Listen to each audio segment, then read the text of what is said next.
A gradient is a transition between two or more colors, shades, or tones. It's a simple concept that can have a powerful impact on the look and feel of your design, and it's not just for decoration. When used correctly, gradients can help you guide the user's attention, convey emotion, and create a sense of depth and space. So, what makes a good gradient? Well, first of all, it needs to be aesthetically pleasing. The color should be well chosen, and the transition should be smooth and seamless. But a good gradient is also functional. It needs to serve a purpose in the design. For example, it can be used to differentiate between different sections of a page to create a visual hierarchy, or to add depth and texture to a flat design. There are several types of gradients that you can use in your designs, each one with its own unique characteristics and uses. Let's take a look at some of the most common ones. Linear gradients are the most basic type of gradient. They transition from one color to another in a straight line. You can adjust the angle of the line to create different effects such as diagonal stripes or a spotlight effect. Radial gradients start from a single point and spread out in a circular or elliptical shape.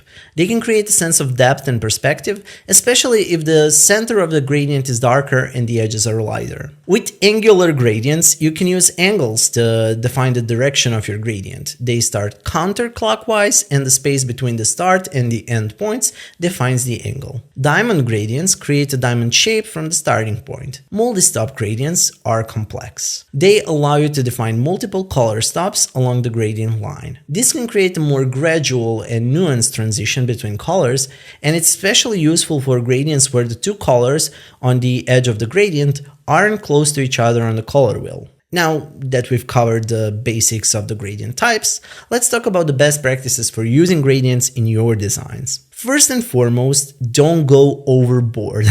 A gradient can add a lot of visual interest to your design, but if you use too many or make them too bold, they can become distracting and overwhelming. Use gradients selectively and purposefully. Secondly, think about the color palette. Choose colors that work well together and that support the overall mood and tone of the design. Don't use too many colors in the gradient, or it can become kind of chaotic and confusing. Thirdly, consider the context of the design. Different types of gradients can become more appropriate for different types of content. For example, a linear gradient might work well for a call to action button, while a radial gradient might be more appropriate for a background image. Lastly, experiment and have fun. Gradients are a versatile tool that can add a lot of creativity and flair to your designs.